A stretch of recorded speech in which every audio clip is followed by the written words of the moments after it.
Olá, sejam bem-vindos. Grande entrevista à África recebe esta semana o Dr. Adalberto Costa Júnior, o Presidente da UNITA. Muito obrigada por nos conceder esta entrevista. Face ao descontentamento que se sente da população angolana, a UNITA acha que tem forças para próximos embates eleitorais? Ora, antes de mais, agradeço o convite que me foi dirigido e aproveito para cumprimentar todos quantos nos acompanham nesta entrevista, angolanos e não angolanos, cidadãos do mundo. Dizer que, de facto, nós vivemos um momento muito particular, de desafios particulares em Angola. Estamos há um ano, mais ou menos, de um desafio eleitoral que muitos questionam, porque tivemos também datas assumidas para a realização das eleições autárquicas e as eleições autárquicas desapareceram do calendário político e muitos de nós olhamos com alguma preocupação para esta tendência de não haver comprometimento com questões institucionais relevantes como é a questão das eleições. Aquelas outras foram anuladas porque há Covid, como se o Covid não existisse em todos os outros países que estão a fazer eleições. Nós entendemos importante abordarmos este período que está em pré-campanha claramente eleitoral num ambiente positivo, que não é também aquilo que está a ocorrer em Angola. Nós estamos hoje com indicadores que preocupam toda a gente, qualquer observador isento e independente, vê um ambiente antidemocrático, um ambiente de partidarização extrema das instituições, é a repetição do ciclo que nós já conhecemos, mas a UNITA está a fazer o seu trabalho. O Presidente da UNITA... A oposição acha que pode quebrar esse ciclo? Nós vivemos uma fase clara em que, em ambiente absolutamente democrático, o MPLA não tem condições nenhumas de poder ter qualquer vitória eleitoral. O país está num verdadeiro desastre em todos os indicadores sociais, económicos, institucionais. Não há recuperação da economia. Nós vamos a caminho do 6º ano de déficit económico, embora os índices públicos apareçam sempre trabalhados artificialmente. E há uma pobreza que dói a alma. Quem caminha por aquele país não se lembra de ver tanto sofrimento nem no período da guerra. E, portanto, estes indicadores, acrescidos à inexistência da recuperação da economia, acrescidos a tanta promessa que depois não é materializada em nenhuma recuperação, faz com que haja uma enorme vontade, ela é visível, de facto, de mudar. E a UNITA tem um projeto bastante forte. A UNITA juntou-se aos outros partidos da oposição para fazer uma frente unida, uma frente que vocês chamam de patriótica, não é? Devo dizer que isto são decisões também do último congresso que a UNITA realizou em 2019. Isso porque a UNITA sozinha não chegava lá. Não tem a ver com isto, tem a ver com uma clara identificação dos desafios do país. Quem hoje olha para Angola e tiver uma responsabilidade concreta, sabe que sozinhos ninguém vai a lado nenhum. É impensável, com os cenários de degradação, de desafios em todos os domínios. Não há um exclusivo domínio que se possa dizer está estável, tem resultados positivos. Não. Desde a pré-infância, desde os níveis de natalidade que são 3 vezes superiores ao crescimento económico. Portanto, em todos os anos, quando se aprova um orçamento, eles já estão desajustados imediata e automaticamente. E não há ajustes a este nível. Nós temos tamanho nível de dramas e falta de inclusão. Não há uma postura do diálogo, não há concertação política por quem lidera, há uma criminalização dos líderes da oposição, particularmente o líder da UNITA. Se fizer uma observação às circunstâncias hoje dos aspectos de democracia e dos garantes, eles desapareceram. O Presidente da UNITA vai a caminho de 2 anos de mandato, nunca foi entrevistado uma única vez por qualquer imprensa pública. Nem TPA, nós agora, um pouco a brincar, dizemos TPA 1, 2, 3 e 4. Porquê? Porque na lógica do combate à corrupção, todos aqueles espaços de comunicação que foram adquiridos, em vez de serem colocados no mercado para serem privatizados, estão a fazer propaganda do MPLA no âmbito público. E, portanto, esta é uma realidade que nos obriga... Mas o senhor teme alguma coisa com esse combate que diz cerrado à sua figura? Em nenhuma circunstância se vai para uma campanha eleitoral com um ambiente não democrático e aplaudi-lo. Eu não conheço nenhum país, qualquer que ele seja, que faça do combate aos adversários políticos um lema, com tudo o que há de força do Estado. Portanto, isto é absolutamente negativo. Agora, é uma verdade, se perguntar a quem quer que seja em Angola, isso tem-se virado contra o autor de quem o faz. Na verdade, a criminalização do líder da UNITA tem saído mais ao contrário, tem penalizado a imagem do chefe de Estado, tem penalizado o regime e, se lhe diz, o presidente da UNITA olha com tristeza, sem dúvida, porque eu amo Angola. Eu olhei para o início da presidência de João Lourenço com as expectativas das suas promessas e a verdade é que há uma decepção generalizada, mesmo para nós. E, portanto, isto é muito negativo. E nós não temos os pressupostos de garante de uma campanha. Agora, a UNITA está a fazer o seu trabalho. A UNITA está a fazer o seu trabalho internamente. Se me permite, eu gostava de responder. Já são duas perguntas que não me permite chegar ao limite. Nós saímos de um congresso que foi uma lição para Angola.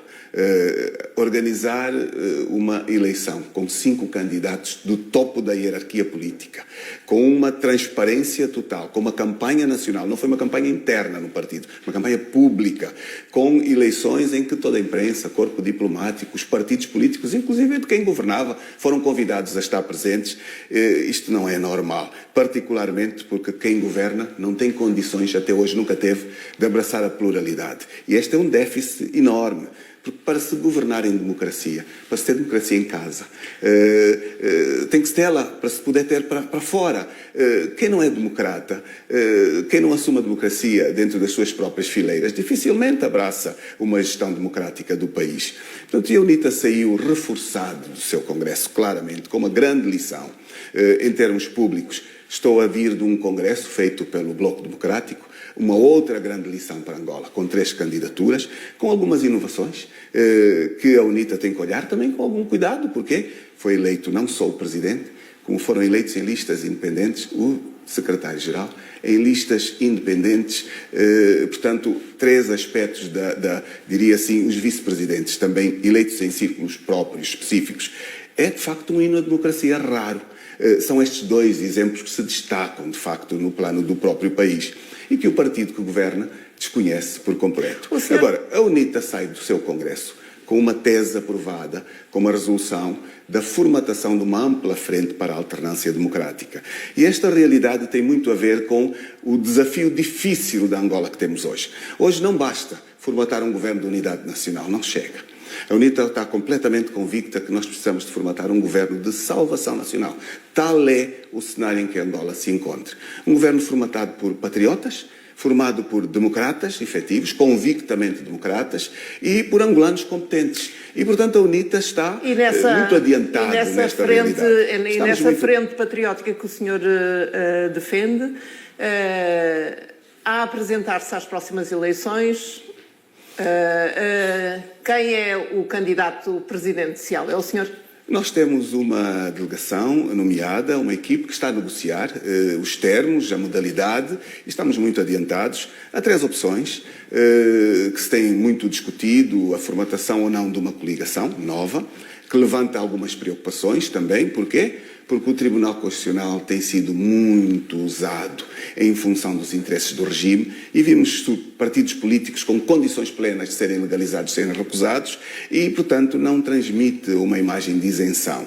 Temos a possibilidade de agregação de valores em nome de um dos partidos e, portanto, a UNITA seguramente está posicionada para poder liderar este movimento amplo para a alternância. Estamos muito adiantados nesta matéria. Não me respondeu à pergunta. Não, porque este é um aspecto que está ainda em negociação com algumas partes e, portanto, nesta matéria, questões estratégicas não se partilham antes de serem concluídas. Mas posso dizer, bem diferentes. Bastantes. Temos um trabalho muito forte e muito adiantado, por exemplo, com a Abel Chivucovuco. Posso mesmo dizer que temos a este nível o acordo praticamente feito, mas estamos com o Bloco Democrático, é público também. A saída do Congresso, o recém-presidente assumiu a intenção de participar nesta ampla frente para a alternância, o que vem efetivamente reforçar, e nós pensamos que estamos a ir de encontro à vontade dos angolanos.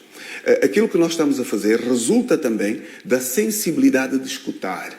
Hoje, a esmagadora maioria dos angolanos pretende efetivamente a materialização desta ampla frente. A maioria dos angolanos está decepcionada com a governação.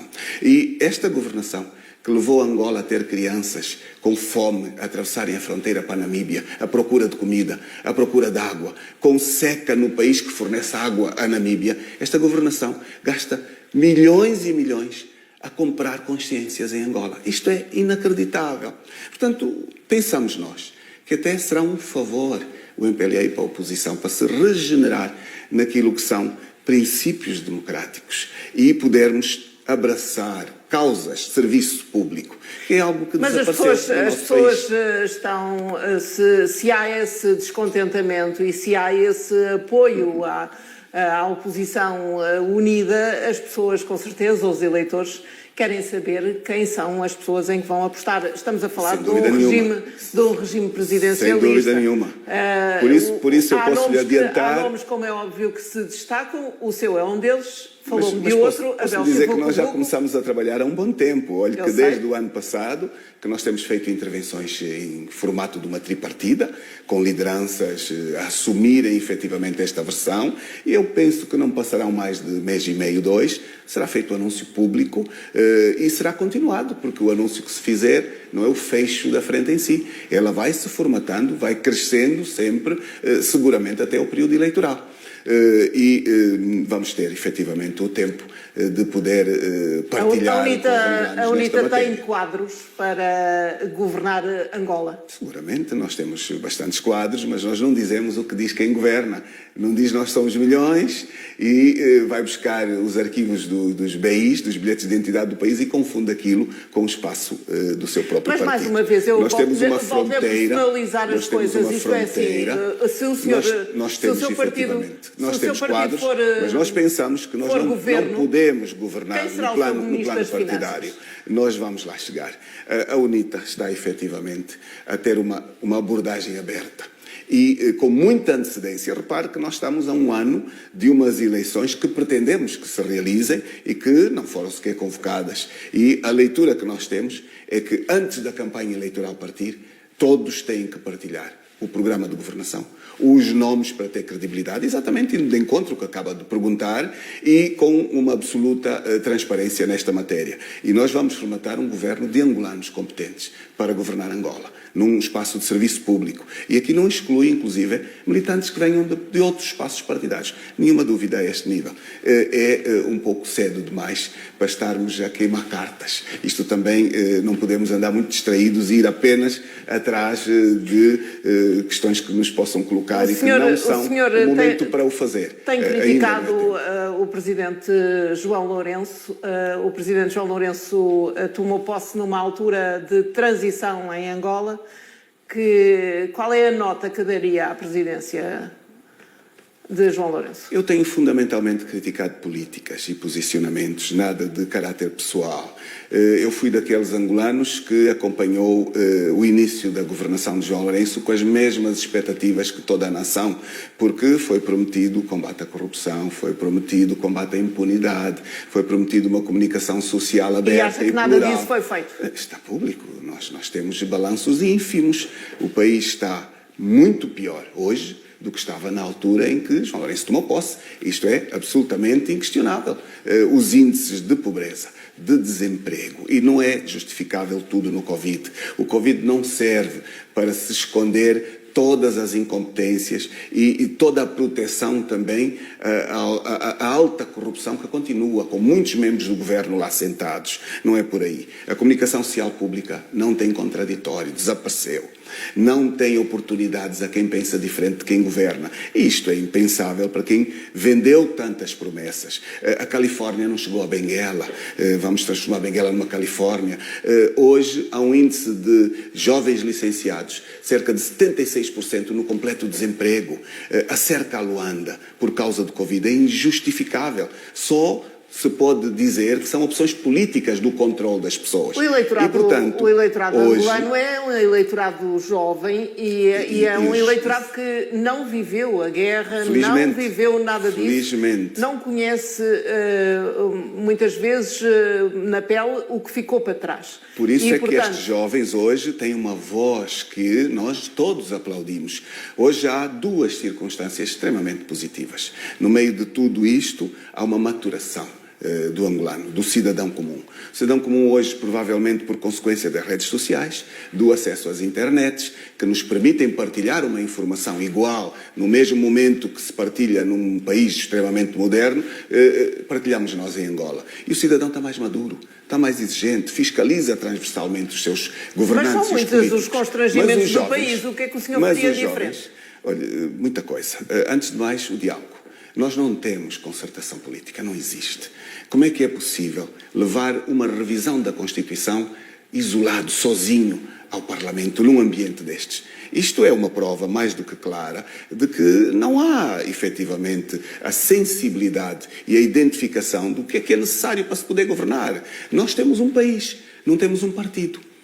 Nós tivemos recentemente uma revisão proposta pelo Presidente da República que não passou por nenhuma auscultação à sociedade.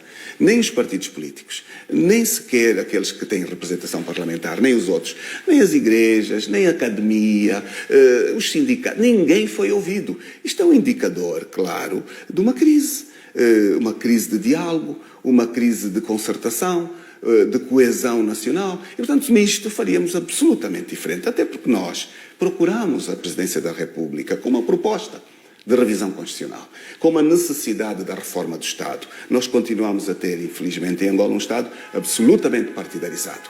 Da a Z, totalmente partidarizado. Nós temos os serviços de inteligência que combatem os partidos políticos quando nos deviam defender enquanto parte do Estado. Está a falar com um membro do Conselho da República, que também é deputado. E que nós temos que ter a maturidade para saber que hoje governa alguém, amanhã governa outro. Isto é um ciclo normal, condições regulares em democracia. Não devem ser questões de inimizade. E acha que o MPLA está preparado para ser oposição? Está a demonstrar que não. Está a demonstrar que a governação para eles é a vida. Está a demonstrar que não tem, efetivamente, uma boa abordagem com os aspectos democráticos e não está a saber preparar o país para uma fase de modernização. E muitas vezes nós dizemos, nós teremos uma fase de luta dos movimentos de libertação, uma fase ideológica, uma fase revolucionária. E está difícil vermos Angola partir de uma fase destas para o desenvolvimento. E nós temos tudo para vencer, tudo. Depois nós temos a experiência de trás. Hoje estamos a viver, muito provavelmente, a terceira grande oportunidade. Tivemos o 1975, com um fracasso, as pessoas diziam pouca experiência, pouca maturidade, mas nem tudo se justifica. De qualquer maneira, é um bom exemplo para se ler. Vermos o que é que não correu bem, corrigirmos estes aspectos. E, acima de tudo, o que não funcionou foi um diálogo interno intrínseco entre angolanos. Tivemos 91 e 92.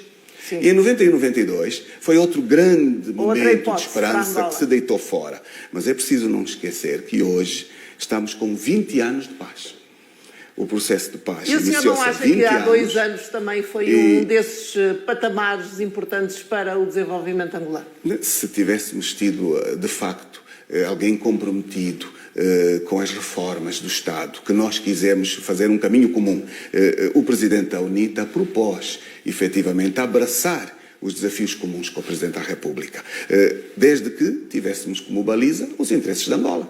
Trabalhar em prol de Angola não é difícil na diferença dos partidos políticos, mas temos uma liderança que deve, efetivamente, estar pronta a dialogar, a auscultar e depois levarmos, efetivamente, ao Parlamento e vêm os equilíbrios que se puderem conseguir, mas houve, efetivamente, uma busca, uma auscultação nacional.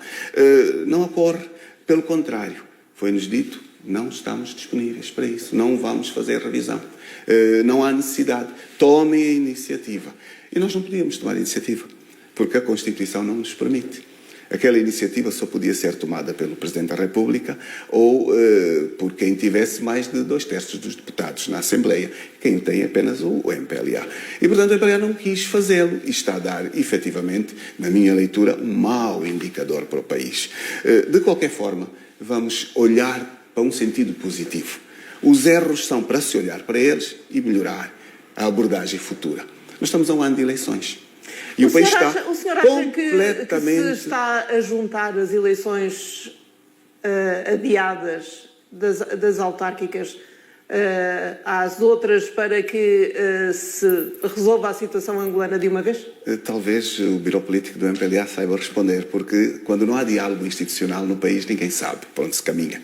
Eu às vezes digo meio a brincar, mas é uma realidade, nós estamos a caminhar no escuro. E isso é perigoso? É bastante perigoso, é negativo para toda a gente.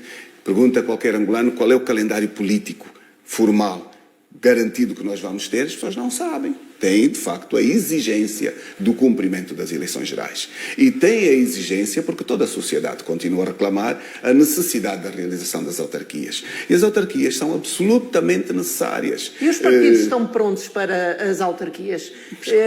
Isto é, há redes a nível nacional, não apenas de Luanda, não estou a falar apenas de Luanda, a nível nacional, acha que qualquer dos partidos, seja o MPLA, seja a oposição, estão preparados com uma rede autárquica com força suficiente para aguentar o embate futuro? O que é que Angola não pode fazer que os outros países todos realizaram? Nós somos o único país que não fez autarquias.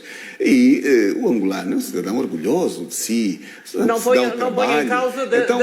em causa, as capacidades. E estou-lhe a responder, a única questão que faltou é a governação ter o comprometimento e a responsabilidade de respeitar aquilo que foram os compromissos institucionais assumidos. Não respeitam.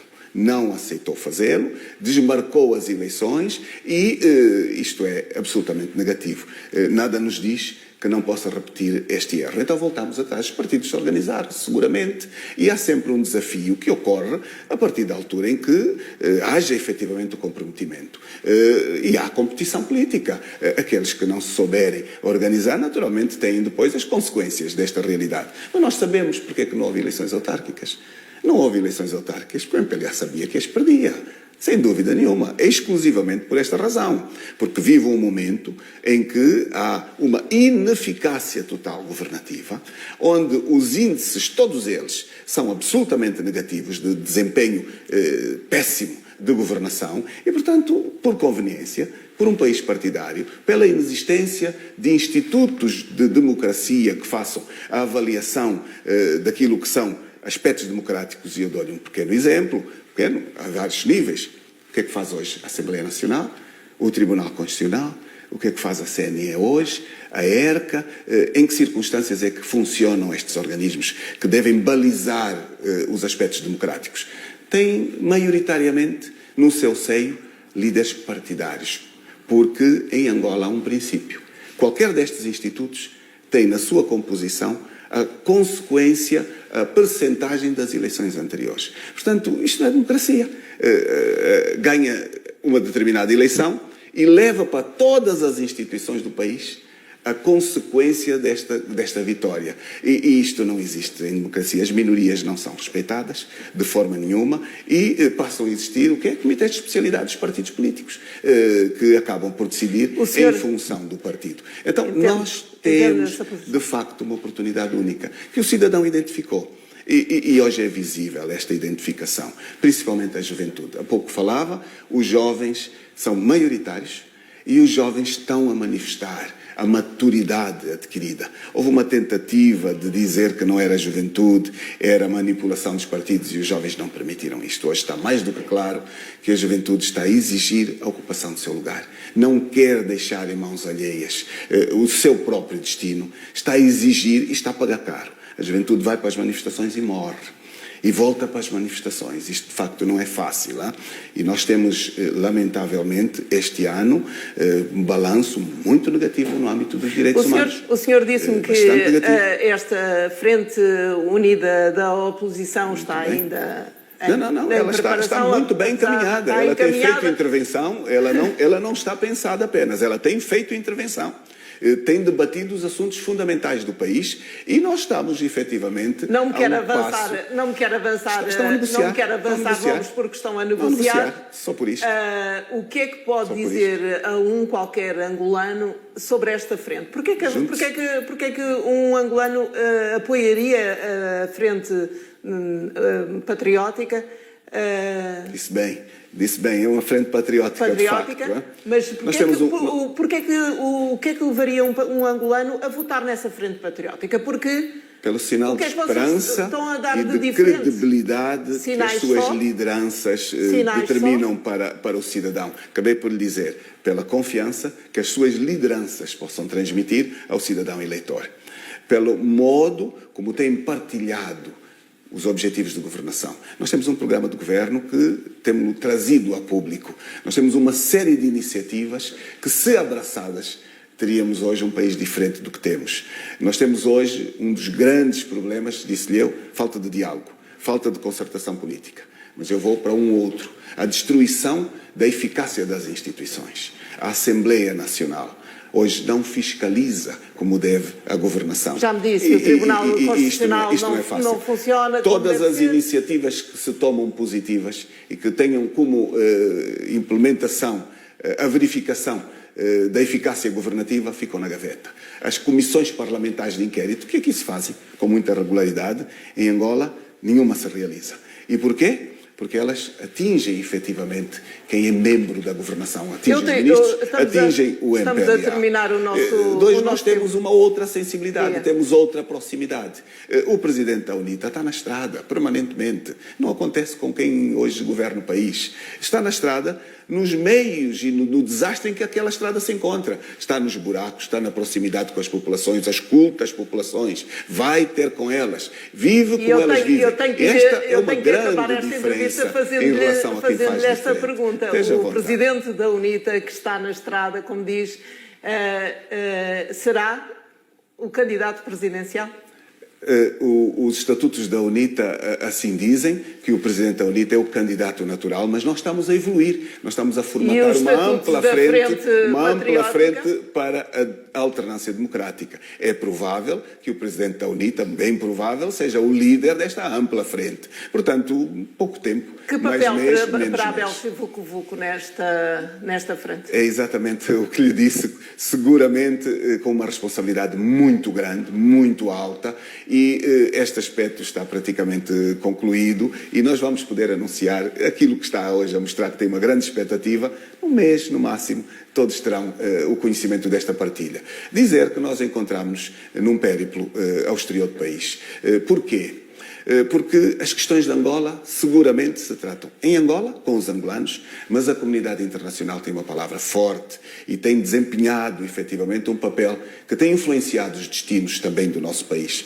E nós não quisemos deixar em nenhuma circunstância aspectos da transição em circunstâncias de confiança. Há muitos interesses, há muitos contratos, há um olhar que se questiona com alternância o que é que vai acontecer. Nós temos estado a falar com toda a gente, com os governos todos, com os cidadãos angolanos que estão fora do país e a dizer-lhes que devem voltar para o seu país, porque o país precisa de todos.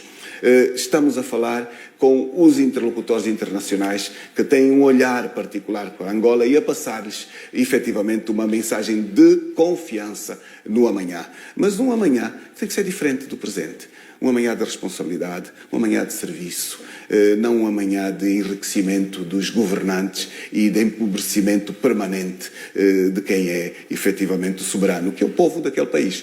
Termino para lhe dizer que nós precisamos de abordar uma campanha eleitoral com transparência.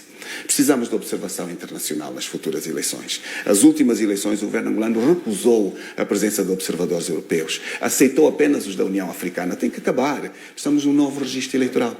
Em 2012, houve eleições com 9 milhões de votantes. Em 2017, portanto, vários anos depois, 5 anos depois, houve menos 3 milhões de eleitores num país que está em grande crescimento. Esses 3 milhões foram parar aonde? São elementos de falta de transparência que não podem voltar a acontecer. E nós estamos a conversar com os decisores, todos eles, inclusive dentro do MPLA, no sentido de termos uma Angola para os angolanos, uma transição com confiança e um ambiente de estabilidade, não um ambiente de tensão. E, efetivamente, o MPLA não tem respeitado os princípios democráticos da abordagem de uma campanha e de uma pré-campanha eleitoral. Doutor Adalberto, eu agradeço-lhe esta entrevista e a si que nos acompanhou, muito obrigada também e até uma próxima oportunidade.